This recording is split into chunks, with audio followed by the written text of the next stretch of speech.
Сайн байцгаана уу? Өнөөдөр би та бүхэнд амлсан ёсороо нялх хүүхдэд бүрж өгдөг тарагны талаар нэлээд дэлгэрэнгүй мэдээлэл бэлтгэж хүргэхийг хичээлээ. Нялх хүүхдэд тараг бүрж өгөхөд хамгийн чухал зүйл бол сүүний сонголт байгаа гэдгийг та бүхэндээ хэлмээр байна.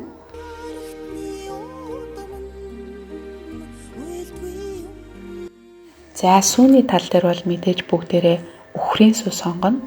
За гэхдээ үхрийн түүхий сүг бол хизээж сонгож нялх хүүхдэд тараг бүрж өгч болохгүй гэдгийг судлаачид хэлж байгаа. За яагаад тэгэхээр үхрийн түүхий сүнд бол маш олон тооны бактериуд агуулгадчихэдэг гэж үздэг.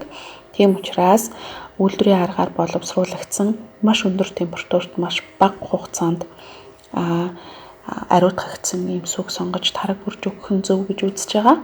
За би бол үхрийн бүтэн ариутгагдсан сүг сонгож тараг бүрж өгч байна. За тослогийн хувьд бол хамгийн багадаа 2% байх ёстой гэж үздэг. За би бол 3.6% тослогтой сүгээр өнөөдөр тараг бүрж өгч байна. За Монголд ихэвчлэн 3.2% тослогтой сүү байдаг болтой харагдаж байна лээ. Та нар маань болж өгвөл үндэснийхээ үйлдвэрлэлийг дэмжиж үйлдвэрийн аргаар цэвэрлэгдэж ариутгагдсан сүгээ аваад нялх хүүхдэд таргаа бүрж өгөөрэй гэж хэлмээр байна. За пробиотикийн хувьд хөрөнгөний хувьд бол би Activia-гийн пробиотиктой хөрөнгийг сонгосон байгаа. За Activia бол пробиотикийн омгийг хамгийн ихээр агуулсан ийм тараг байдаг. За хажуу талд энэ Nestlé-гийн какао харагдаж байна. За би та бүхэнд бас сонирн байх болов уу гэж бодоод какаотой бас тараг бүрж үзүүлэх гэж байгаа. За гэрээ аргаж тараг бүрэхдээ заавал хэрэглэгдэх материалуудаа бүгдийн сайхан ариутгасан байх ёстой. За жигэнж ариутгаж болно. Мөн дековонд хийгээд өндөр температурт халааж болно.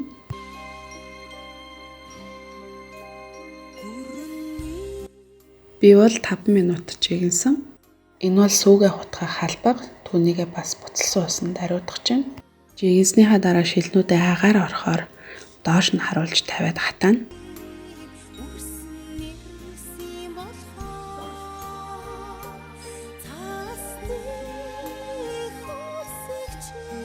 За сүү маань өндөр температурт ариутгагдаад гараад ирсэн сүү учраас буцалгах шаардлага байхгүй. 40-с 42 градус хүртэл халаахад болно. 40-с 42 градус гэдэг маань гараа сайн угаажгаад чихчийнхээ хурууг сүүндээ дөрөөд үзэхлээр бага зэргийн халуун бүлээн байхад ерөнхийдөө ойролцоо градус гэж үздэг. Дараа нь халаасан сүүнээсээ хөрөнгөн дээрээ бага зэргийг хийгээд сайн хутгах хэрэгтэй.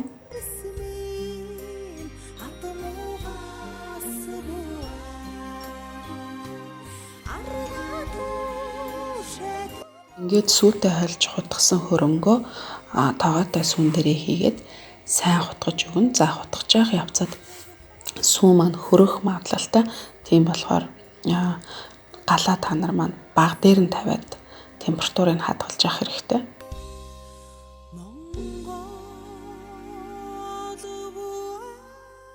Ингээд цэвэрлэж бэлдсэн 300 г-ийн 2 шилэндээ сүүгээ хийгээд таглаж тавина.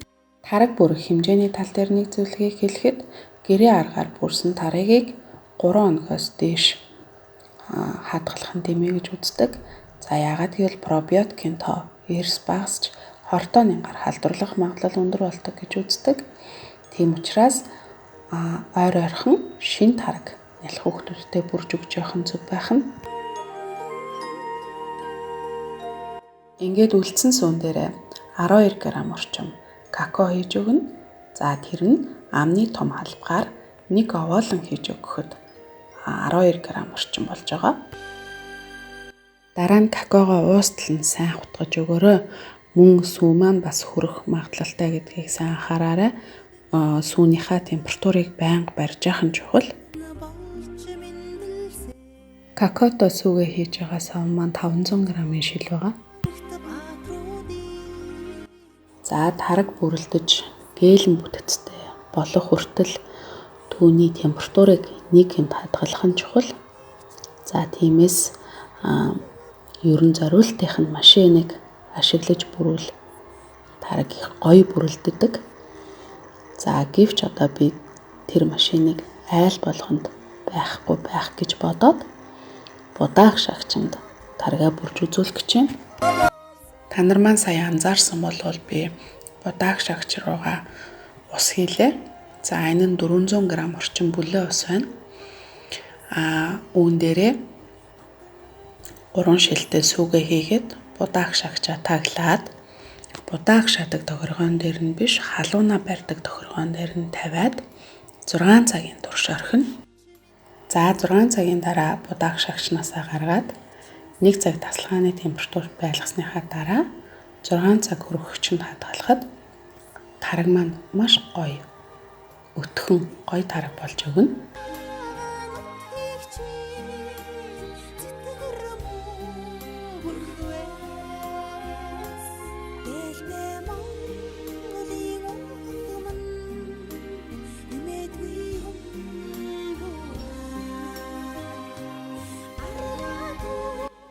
Ингээд нялх хүүхэд болон гэр бүлээрээ гэрийн нөхцөлд хэрхэн тараг хийх талаар бичлэгээ хүргэлээ. За дараагийн бичлэгээр уулзлаа. Түр баяртай.